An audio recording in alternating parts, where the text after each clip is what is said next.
On July 14, there was held an anti-corruption event in Kapan, which was entitled Corruption Risks in the Field of Public Procurement and Privatization of State Property. The event was conducted in the framework of multifaceted promotion of fight against corruption program. The event was initiated by Association of Armenian Lawyers, NGO, and co-financing OSCE Yerevan office. Within the framework of that program, there was planned to strengthen the capacities of civil society organizations so that they can implement anti-corruption public control over corresponding programs of the government. More than 100 civil society organizations and mass media throughout Armenia have been trained, and they have got these capabilities within the program. There are already provided 15 sub-grantees for implementation of public control in different fields. 10 are completed and 5 are in the process. By the end of the year, we will provide 5 more grants. Government-civil society dialogue is a very important component, which we have started with the government. We have a signed document with the Ministry of Justice for establishment of anti-corruption platform, with a framework of which there were launched 2 working groups for the criminalization of illicit enrichment and implementation of investigations related to institutional authority. The event included the representatives of the European Union delegation in Armenia, OSCE Yerevan office, Republic of Armenia government, business organizations and unions, and other interested people. Project manager Karen Zadoyan highlighted the organization of events of such scale in the regions. We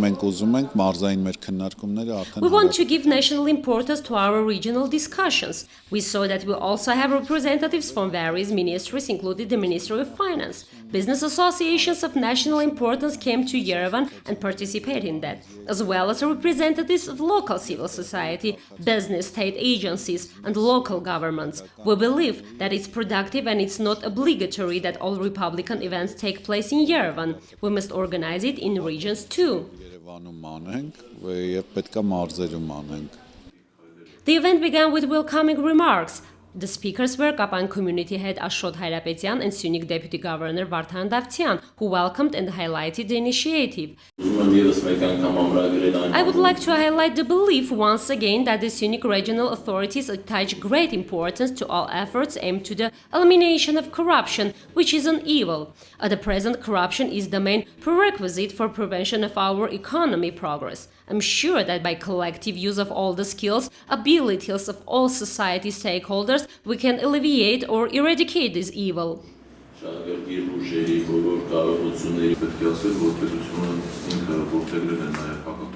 It must be said that the state has also adopted a policy of anti-corruption fight and makes some steps in that direction. And such events, especially by the participation of non-governmental organizations and different institutions, make more accessible the efforts exerted by different segments of our society.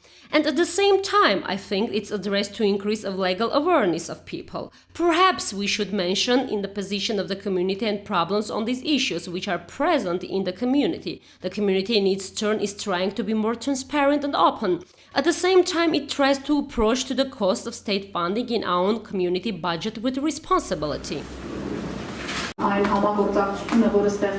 The program is a partnership between public sector, the government and the private sector. It's true, this project is implemented within the framework of the program Good Governance of OSCE Yerevan office, but I think it also has a great economic potential. I personally think that the business sector can and should be a very important driving force in the fight against corruption.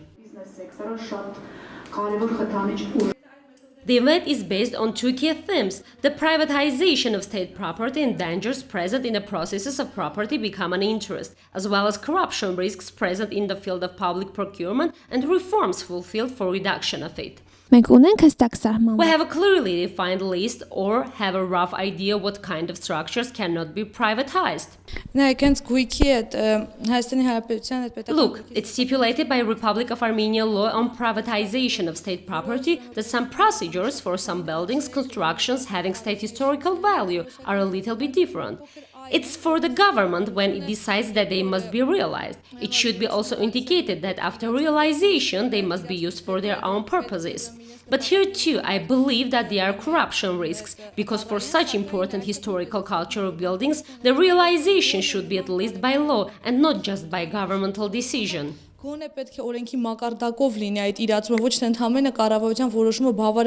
A discussion took place after the presentation of the main topics. The participants of the event had the opportunity to direct their concerns to the organizers. After the discovery of the disadvantages present in the contract signed between the state and the individual, to which punishments are subjected these people. There are responsibility measures defined by the legislation, first for unfulfilled fines and penalties, after, in case of failure, the organization goes to the blacklist. There is a such concept, the blacklist, which deprives the participant of participation in the procurement process for 3 years.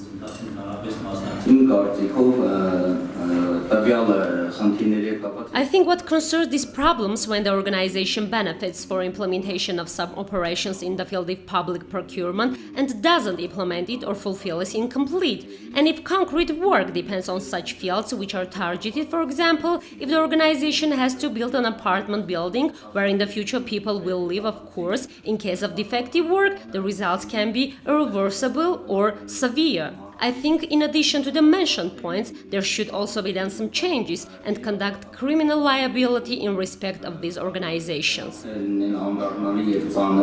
Time will show the effectiveness of such discussions. Հայր Փիաղաջանյան, Վաչե Գրիգորյան, Սյունիք Online.